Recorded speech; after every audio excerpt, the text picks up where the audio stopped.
সুপ্রিয় দর্শক, আমি এই মুহূর্তে আছি সাতক্ষীরা পৌরসভার পলাশপোল এলাকায়। এটি হল পলাশপোল তেঁতুলতলা এলাকায়, অর্থাৎ ঠিক স্টেডিয়ামের দক্ষিণ পাশে।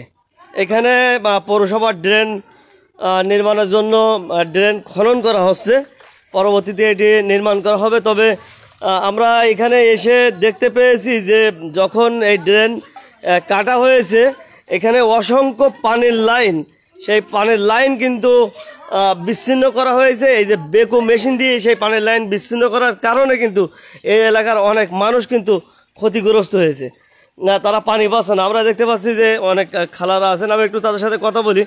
যে আপনার নাম কি? আপনার নাম কি? শারমিন। আচ্ছা, কি অবস্থা বলেন পানির লাইনের? কি অবস্থা? পানির লাইন কারা একই সংযোগ বিচ্ছিন্ন হয়েছিল? হ্যাঁ, কেটে দিছিল ওরা। তারপর আমরা মিস্ত্রি এসে আবার ঠিক করে নিয়েছি। মিস্ত্রি ডেকে আপনারা ঠিক করে নিয়েছেন? আচ্ছা, তা আপনারা বলছিলাম তো ওরা বলছিল পৌরসভায় জানাতে। পৌরসভায় জানাতে মানে কারা বলছিল এটা?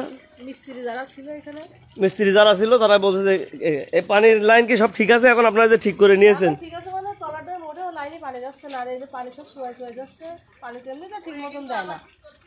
আচ্ছা আচ্ছা, সব ঠিক করা লাগবে। ও আচ্ছা আচ্ছা, এখানে হলো লাইন দেখতে 4টে, আর একটা লাইন নষ্ট হয়ে গেছে। ওই যে ওই লাইনটা ফুল নষ্ট? হ্যাঁ, না, ওই যে ওই তলার ওই লাইনটা নষ্ট। আচ্ছা আচ্ছা। আর দর্শক, পানির লাইন কিন্তু এখানে নষ্ট। আমি আপনাদেরকে একটু দেখাই যে এখানে আর একটি পানির লাইন কিন্তু নষ্ট, এটা দেখতে পাচ্ছেন। আর এখানে হলো মূল পাইপ হলো এখানে। আচ্ছা আচ্ছা আচ্ছা, আমরা একটু ঠিক আছে, আমরা দেখতে পাচ্ছি যে আর একজন ভাই তিনি কিন্তু পানির লাইন লাগাচ্ছেন। ভাই, আমি একটু ভাইয়ের সাথে কথা বলি। ভাই, আপনার নাম কি? ফাহিম। আচ্ছা, কি অবস্থা? পানির লাইনের কি কাজ করেন নাকি আপনি? তাহলে নিজেদের লাইন আপনারা ঠিক করতেছেন? এই যে লাইন কেটে দিয়েছে কতদিন আগে? এক সপ্তাহ আগে। এক সপ্তাহের মধ্যেই ঠিক করেনি? আপনারা এই যারা কেটে দিয়েছেন বা এখানে কাজ করছেন তাদের সাথে কি কথা হয়েছে আপনাদের?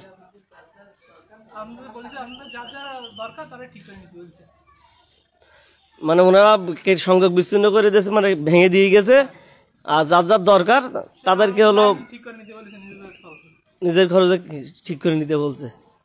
আচ্ছা, কে বলছে এটা? ঠিকাদার লোকজন বলছে যে আপনারা হলো এই পাইপ লাইন ঠিক করে নেন। আচ্ছা আচ্ছা। দর্শক, এই হলো অবস্থা পলাশপোল এলাকার, পলাশপোলের তেঁতুলতলা এলাকা।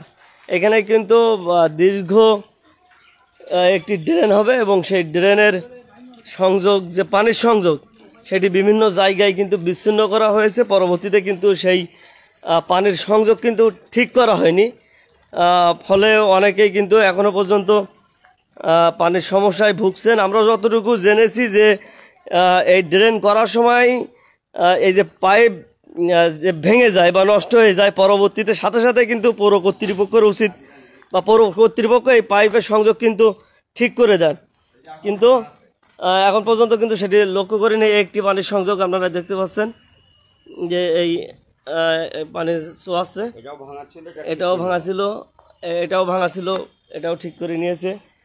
এছাড়া যদি আমি আরো বেশ মানে অধিকাংশ বাড়ির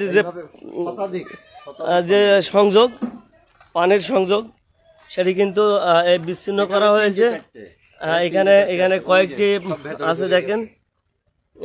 এই সংযোগ বিচ্ছিন্ন করার কারণে কিন্তু এই যে আশেপাশের অনেক বাড়িঘর, সেটা আপনাদেরকে যদি দেখাই যে অনেক বাড়িঘর, সেই সব বাড়িঘরে কিন্তু পানি যাচ্ছে না।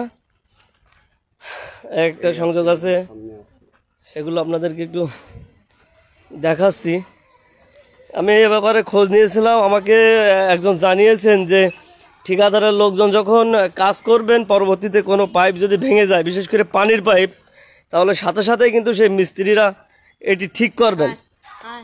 কিন্তু আমি এখানে এসে কিন্তু সেটা লক্ষ্য করিনি। এখানে যিনি সাব ঠিকাদার আছেন, আমি তার সাথেও কথা বলেছি, তিনি আমাকে বলেছেন যে আসলে ঠিক করার কথা, তবে বিষয়টি তো পৌর কর্তৃপক্ষের, যে কারণে যদি তারা ঠিক না করে তাহলে আমরা কি করতে পারি, এটি হলো সাব ঠিকাদারের বক্তব্য। তো এই হলো অবস্থা পলাশপোলের তেঁতুলতলা এলাকার।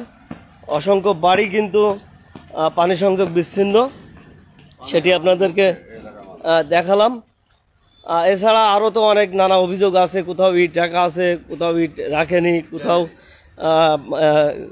ড্রেনের পাশে যে ওয়াল আছে ইটের ওয়াল পূর্বের, সেটি ভাঙা হয়েছে, কোথাও ভাঙা হয়নি। নানা অনিয়ম কিন্তু এখানে আমরা লক্ষ্য করছি। তো যদি সাতক্ষীরা পৌর কর্তৃপক্ষ বিষয়টি দেখেন বা নজরে আনেন বা আপনাদের নজরে পড়ে, তাহলে এই ড্রেনের যে করতে যে পাইপগুলো বিচ্ছিন্ন হয়েছে, পানির পাইপ, তো আপনারা মিস্ত্রি দিয়ে এই পানির পাইপের এই সংযোগগুলো ঠিক করে দেবেন, এমনটা কিন্তু প্রত্যাশা। আমি এসে কিন্তু দেখেছি যে অনেক বাড়িতে কিন্তু এখনো পর্যন্ত পানি পায়নি, অনেকের স্বামী বাড়ি নাই, অনেকেই চাকরি করে, মিস্ত্রি পাচ্ছে না, যে কারণে কিন্তু পানির মহাসংকটে তারা আছে। তো সকলেই যারা এত সময় সাথে ছিলেন, ভালো থাকবেন, ধন্যবাদ সকলকে।